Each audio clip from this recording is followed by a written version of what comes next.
Hello friends, welcome to Sri రుచిలాక్స్. నేను మీ లావణ్య. ఈరోజు వీడియోలో వినాయక చవితి వస్తుంది కాబట్టి వినాయక చవితి స్పెషల్ పాల తాలికలు ఎలా చేయాలో చూపిస్తాను. సింపుల్గా చేసుకోవచ్చండి, కానీ ఓపిక్గా చేసుకుంటే చాలా బాగా వస్తుంది. వినాయక చవితి స్పెషల్ పాల తాలికలు ఎలా చేయాలో చూపిస్తాను. అంతకంటే ముందు ఎవరైనా ఫస్ట్ నా ఛానల్లో చూస్తున్నట్లయితే ప్లీజ్ సబ్స్క్రైబ్ చేసుకొని వీడియోని లైక్ చేసి పక్కనే ఉన్న బెల్ ఐకాన్ని క్లిక్ చేసి ఆల్ అనే బటన్ పైన క్లిక్ చేసుకోండి. ఇప్పుడు ఒక చిన్న కడాయిలాగా పెట్టేసుకొని 1.5 కప్ అంతా వాటర్ వేసుకొని బాగా మరగనించండి. నేను చేస్తున్నది ఏఎంసీ కుక్ వేస్ట్. చూడండి, వాటర్ కూడా త్వరగా మరిగిపోతుంది మూత పెట్టేస్తే. చాలా సింపుల్గా చేసేసుకోవచ్చు ఏఎంసీ కుక్ వేస్ట్లో. మీరు కూడా ఏఎంసీ కుక్ వేస్ట్లో ట్రై చేయండి. మామూలు కడాయిలో చేసుకునే వాళ్ళైతే ఇలా ట్రై చేయండి. 1.5 కప్ అంతా వాటర్ వేసుకొని కొంచెం నెయ్యి, చిటికెడు ఉప్పు, అలాగే బెల్లం వేసుకొని బాగా నీరును మరగనివ్వండి. నీరు బాగా మరిగిన తర్వాత 1 కప్ అంతా బియ్యం పిండి తీసుకొని కలుపుతూ వేసుకోండి. ఉండలు లేకుండా వస్తుంది. బాగా కలిపేసి పక్కన పెట్టేసేయండి. అది కొంచెం గోరువెచ్చగా అయ్యేటప్పుడు మనం పాల తాలికలు అనేది చేసుకోవాలి. చూడండి, ఇంత వేడి ఉన్నా కూడా నేను చేత్తోనే పట్టుకుంటున్నా, ఎందుకంటే ఆ వేడిని హ్యాండిల్స్కి రానికుండా చూసుకుంటుంది అనమాట. ఇలా బాగా వేడైన తర్వాత బాగా ఉడకాలి కూడా. కొంచెం మెత్తగా కాకుండా మరీ గట్టిగా కాకుండా సెమీ సాలిడ్గా ఉంటుంది కదా, అప్పుడైతే పర్ఫెక్ట్గా మనకి పాల తాలికలు వస్తాయి. అంటే మెత్తగా ఉండకూడదు, గట్టిగా ఉండకూడదు.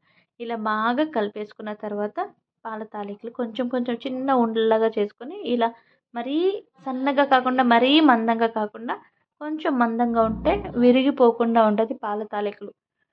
చూడండి, ఇలా చేసుకోవాలన్నమాట. అన్నీ ఇలా చేసుకొని మీకు కావాలనుకుంటే సగ్గుబియ్యం కూడా నానబెట్టుకొని ఇందులో వేసుకోవచ్చు.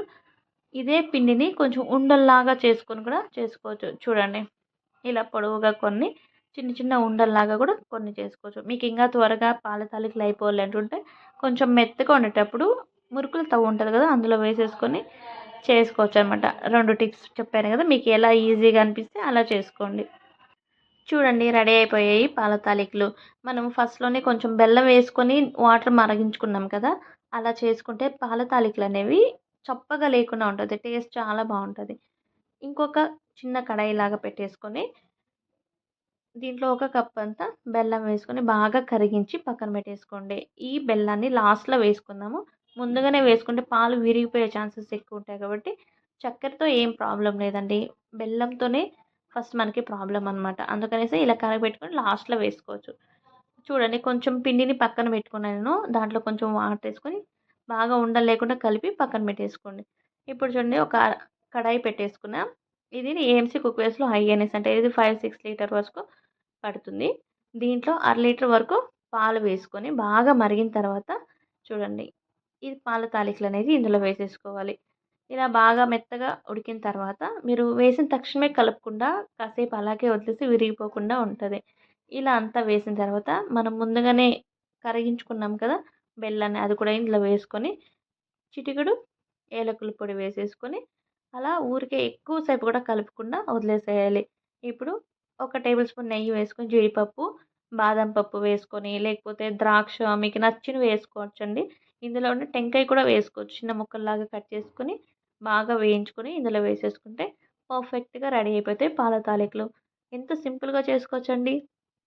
కొన్ని కొన్ని టిప్స్ పాటిస్తూ చేసుకునేసామంటే వినాయక చవితి స్పెషల్ మనకి పాల తాలికలు రెడీ అయిపోతుంది. ప్రసాదంలాగా చేసి పెట్టుకోవచ్చు అనమాట. మీరు ట్రై చేయండి. వినాయక పండగ వచ్చిందంటే మనం స్పెషల్గా కుడుములు, ఇలా పాల తాలికలు, దద్దోజనము, లేకుంటే పరమాన్నం, ఇలా ఒక్కొక్క రోజు ఒక్కొక్కటి చేసి పెట్టుకుంటూ ఉంటాం కదా, ఇలా సింపుల్గా పాల తాలికలు కూడా చేసి పెట్టండి. చాలా మంచిదనమాట. మరి వినాయక చవితికి మీరేమేమి చేసుకుంటున్నారు? కమెంట్ చేయండి. వీడియో నచ్చితే లైక్ చేసి షేర్ చేసి సబ్స్క్రైబ్